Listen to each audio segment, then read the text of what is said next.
This is DMG, welcome to 70 System, and in this video we're going to talk about setting the scene in a scene as part of our scene and transition series.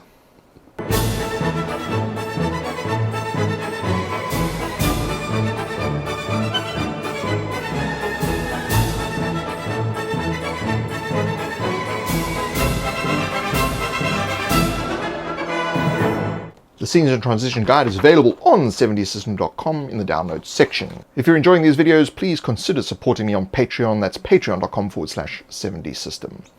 Now, setting the scene. The characters walk into a room and this is where you set the scene. What is going to be happening? What is in the room? All these kind of details need to be laid out. Now, I must warn you, be succinct. Rather do it with less description than with more description. It's problematic when you have to sit there as a player and the director or the DM goes on for 20 minutes describing all the intricacies of the room and all the things that have, it's too much. It's too much. Think of how short and sweet can I make this? How succinct, short, sweet can this be? And I give them all the information they really need to know. Okay, the rest of it will develop in their minds. You'll be amazed how much detail the people will inject into a very brief, simple description. This is, I think, one of the keys to a good game, is letting the players build the world in their minds rather than you exposing or using exposition and large amounts of exposition to, they'll get lost. They won't know what's happening. After 20 minutes, they wouldn't understand. They wouldn't remember the shade of red that the cloth was draped across the table. I mean, they're not going to remember it. Trust me, they will not remember it. And then if that was something that was important, they're supposed to remember in 3 sessions' time, not going to happen. Trust me, it is not going to happen. However, if they created it in their minds, which we'll get to in a future video on how to encourage people to do these things, you're going to have a much better result. The most important thing with setting a scene is you need to motivate the players to set a goal for the scene. So it's just for this scene in particular. For instance, you walk into a room and you see a chest on the other side of the room. So immediately a goal would be, we want to open the chest. Or one of the players may say, I want to check the chest for traps. These are goals that the players create. And by you putting this object into the setting, into the scene, you are allowing players to set goals for the scene. So you, as I said, when you're short and succinct, it's important that you give them only the essential details they need to know. If they start to ask questions, you can fill it out a little bit more. What color is the ceiling? It's blue. What kind of bricks are they? Are they, red bricks or gray bricks, or they're not bricks, they're slate. You can come up with these details as you go along, but the most important thing is you need to have things that allow the players to set goals for the specific scene.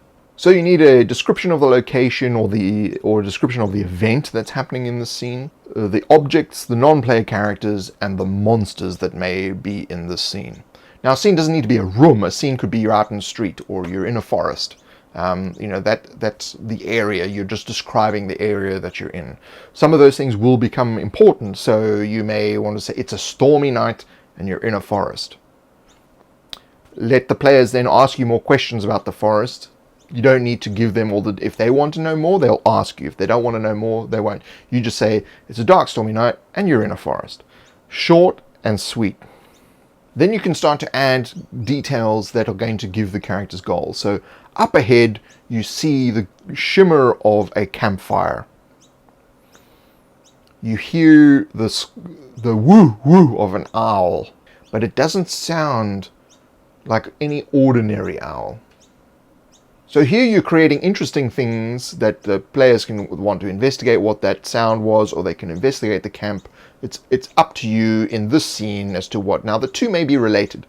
You know, this may be an owl bear that is hanging around, is chained up in the campsite, by a retinue of brigands that have it as a pet that they use to massacre people. So it doesn't matter what goal they set, that's what's going to be happening in the scene. They're coming across these brigands with an owlbear, tied up, chained up, whatever, that they're going to then have to deal with the situation. So it is vital that the scene contain these elements that will motivate the characters to set a goal. Essentially, these are luring them in. So it's like dangling the fishhook with the bait on it. You're putting little bits of bait around so that they're going to take something.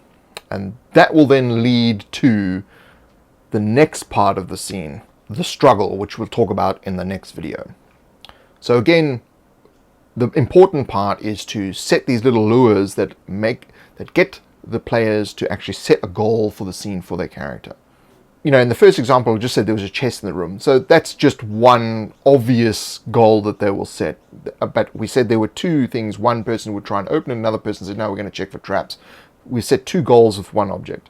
Usually I would say it's good practice to have at least 2 or 3 things in there that players can set different goals. It depends on how many players you have. If you've got 5 or 6 players in your group, having a single chest does not give everybody in the group something to do. So if you've got a mage in your group, you could put in a bookshelf. The mage will become very interested in bookshelves because he wants to find spells. If you've got a cleric in the room, there might be sort of a holy symbol on the wall, or there may be a tapestry with some holy writings or something on the tapestry that the cleric may want to investigate. Think about who's in your game and what sort of things you can add. Give the room a little bit more spice to allow these goals to occur. Now, of course, you in your mind have an idea of what's going to happen next, but of course the players are going to do their own thing. So you have to be versatile in here to then get to what is the struggle that comes after this. So the player doesn't really need to be thinking about this mechanically, because they're just going to jump on things as you describe them. Of course, for you, there's a structure to what you're doing, but for them, it's just a story, and this is what they're going to get their characters to do. So for you, it's you are leading them down the garden path, railroading. Some people would call this. But when you're giving people a wide berth and you're adding all these elements in, you're kind of disguising the railroad. Even if you're playing an open world game or a sandbox game where kind of you're making it up as you go along, you can still think about these structures. When you're setting a scene, if someone comes into a room, you can randomly start saying, okay, well, there's a chest and a bookcase and a tapestry with some holy writings on it. You can just make that up on the fly. You don't need to sit down and do these things. Some people have the skill to do this, other people do not, but the same rules apply. Or rules that I'd say guides would apply to setting the scene, because you want the players to actually create these goals, because that's what that's motivating their characters to continue on, to push on in the story. And that's what this is all about. So these things are important to get the players to verbalize a goal. I want to open the chest. I want to check for traps. I want to read the tapestry. I want to check the bookcase. They will verbalize what it is they want their characters to do, rather than you just throwing things at them, monsters or whatever, and then they just react. They are actually thinking about what they're going to be doing. So in the next video, we'll talk about the struggle and how we start to throw problems into the mix. And how that starts to play out. So if you like this video, click the like button. Check me out on Facebook and Twitter /7dsystem, and of course 7dsystem.com. If you'd like to get notification of these videos when they come out, click the bell next to the subscribe button. Thank you for joining me, and I'll see you in the next one.